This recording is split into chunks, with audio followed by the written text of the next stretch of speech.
Oi, turma do sexto ano, aqui é a professora de História de vocês. Hoje nós teremos mais uma aula, tá? Dessas civilizações antigas. Aula passada vocês estudaram sobre o Egito, hoje é Mesopotâmia. A Mesopotâmia está localizada no Oriente Médio, onde se concentra hoje o Iraque. Mesopotâmia significa terra entre rios. Essa palavra faz referência aos rios Tigre e Eufrates. Eles são tão importantes para os povos mesopotâmicos quanto o rio Nilo para o Egito. Os rios Tigre e Eufrates inundavam as suas margens e fertilizavam com humus as terras próximas, tornando-as também adequadas para a agricultura. Bom, nesse momento, nós temos aqui o Hammurabi, que foi um dos reis da primeira dinastia babilônica, assumindo o trono em 1792. Esse rei, no seu momento, no seu reinado, Hammurabi elaborou um código de leis, o primeiro código de leis escritos. Tá? Ele foi o responsável pelo primeiro código de leis que temos conhecimento. Esses códigos eram baseados nas leis de Talião. Que leis são essas? Olho por olho, dente por dente. O imperador Hammurabi organizou esses conjuntos de leis para organizar e controlar a sociedade. Vamos dar uma olhadinha num desses códigos, para vocês terem uma ideia. Por que olho por olho, dente por dente? O Código de Hammurabi tratou de vários assuntos e fez leis para regular o funcionamento da sociedade babilônica. Então, dessas leis, por exemplo, 195. Se um filho bater em seu pai, ele terá suas mãos cortadas. E assim vai. Eram leis severas mesmo. Eram leis para realmente fazer com que a sociedade tivesse temor e não acontecesse mais aquilo. Bom, nós também vamos ver aqui sobre a organização, né?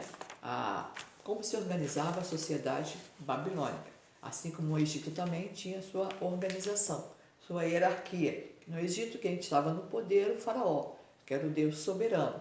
Aqui, no topo da Mesopotâmia, da civilização mesopotâmica, então, estavam os reis. Depois vinham os guerreiros, os administradores, os arquitetos, os sacerdotes e os escribas. Na base social estavam os camponeses das aldeias que trabalhavam para sobreviver e pagar os impostos. Os camponeses trabalhavam na agricultura, na construção dos templos, nas obras de irrigação e em outras obras públicas. Havia poucos escravos, sem direito nenhum, que serviam como criados.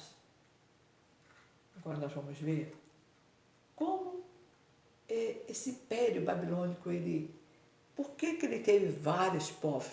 Porque é um império onde vários povos fizeram localização ali. Lembra você que os rios Tigre e Eufrates tinham essa possibilidade de banhar suas margens e fazer com que elas ficassem ótimas para a agricultura. Essa região, ela abrigou diversos povos atraídos pela fertilidade do solo, que era garantido pelas cheias dos rios Tigre e Eufrates. Entre os inúmeros povos que habitavam a região, destacam-se os sumérios, os babilônicos, os amoritas, os assírios, os caldeus, os persas e muitos outros povos. Tá? Durante anos, os assírios é um dos povos também que conquistaram também essa região. Construíram um grande império. Excelentes guerreiros, usavam carros de combate, usavam catapultas e outros instrumentos de guerra. Conquistaram toda a Mesopotâmia e ainda os hebreus e os egípcios. O Império Assírio durou pouco mais de 100 anos. Em 612, os caldeus, outros povos que conquistaram também essa região, herdeiros dos amoritas, também outros povos que conquistaram também a região, conseguiram vencer o exército assírio, criando o segundo império babilônico, ou império neobabilônico.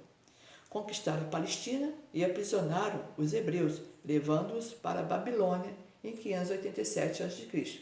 Foi chamado Cativeiro da Babilônia, evento narrado na Bíblia.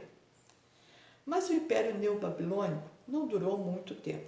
Em 539, os persas dominaram os babilônicos e fundaram o mais poderoso império oriental da antiguidade.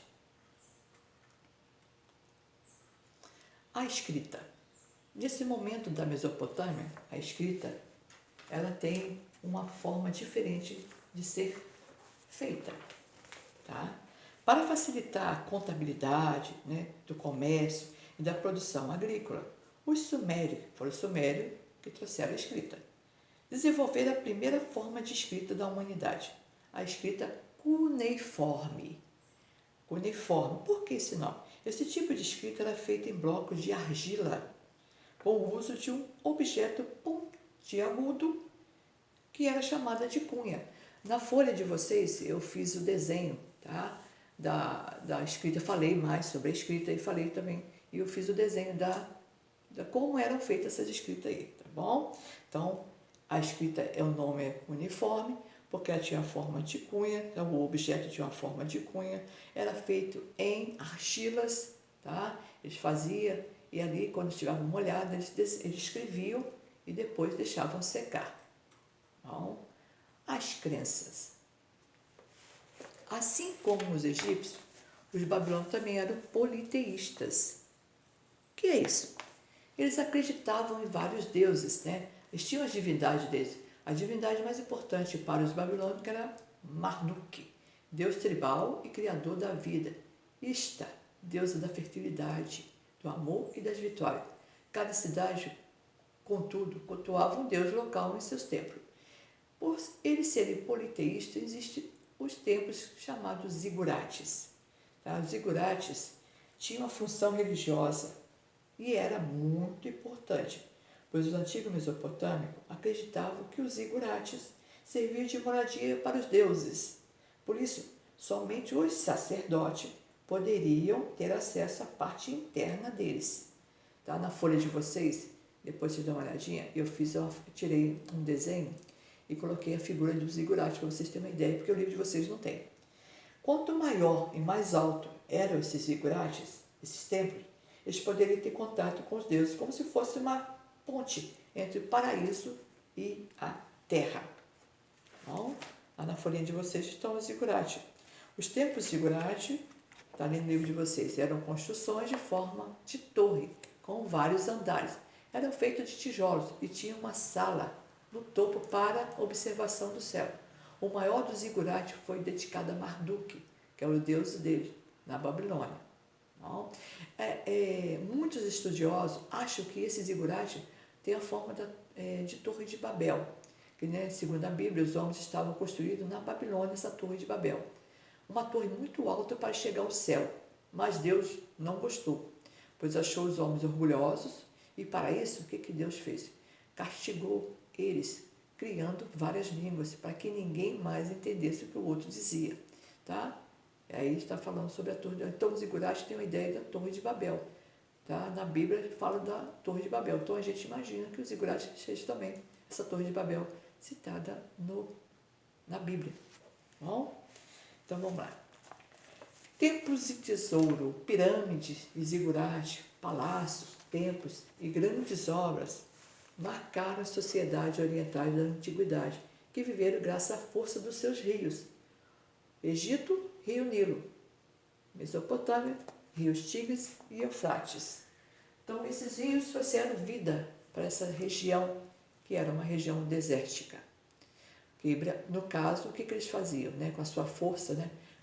Força dos rios, eles banhavam suas terras, deixando-as férteis e prontas para a agricultura. Lembrando-se que a Mesopotâmia foi uma região onde ela foi muito disputada por vários povos, assírios, persas, babilônicos, né? Amoritas. Então, esses povos vieram devido também às águas do rio Tigres e Eufrates, devido a essa possibilidade de poder ter a agricultura. Os faraós e reis babilônicos conseguiram se organizar para realizar obras de irrigação, direcionar as águas para que a população pudesse ali viver e se desenvolver. Muitas riquezas foram geradas ao longo dos anos e guardadas dentro de alguns templos, como foi o caso dos tesouros de Tutancâmon, o faraó menino que morreu tão cedo. Pouco depois da descoberta de sua tumba, em 1922, a múmia do faraó Tutankhamon foi examinado em detalhes. No entanto, vários envolvidos na pesquisa morreram, a começar pelo homem que financiou a expedição. Surgiu então uma lenda. Em pleno século XX, quem violasse a tumba de algum faraó seria castigado com a morte. Em alguns filmes até aparece isso, né? Em 2005, pesquisadores conseguiram reconstruir o rosto do faraó Tutankhamon com a ajuda de programas de computador e nenhum deles morreu por conta da pesquisa. Então, estamos aí, gente, nossas duas civilizações, tá? O Egito, tá? E a Mesopotâmia. Lembrando-se que o Sumério identificaram a posição das estrelas e utilizaram esses conhecimentos na agricultura. Os primeiros registros escritos sobre a influência dos astros foram feitos pelo Sumério. O Sumério foi uma população que teve muita importância na Mesopotâmia. Tá? Entre os babilônios, o documento mais completo da Antiguidade é um conjunto de 70 tabuinhas escritas no século VII. Os babilônios conheciam 5 planetas e associaram a eles alguns de seus deuses. Os egípcios também tinham conhecimento de astrologia, tá? E os mesopotâmicos desenvolveram também a ciência. Os babilônicos também criaram um calendário de 12 meses de 30 dias cada, depois aperfeiçoado pelos egípcios. Então vocês viram que cada civilização traz uma importância, né? Uma continuidade para melhorar a civilização. Então tá aí, gente, a nossa aula sobre Mesopotâmia, tá? Vocês não deixam de fazer os deveres, de colar essas folhinhas, não percam essas folhinhas, tá? Elas são importantes para vocês, tá bom? Ficam com Deus e um beijo aí para vocês todos, tá bom?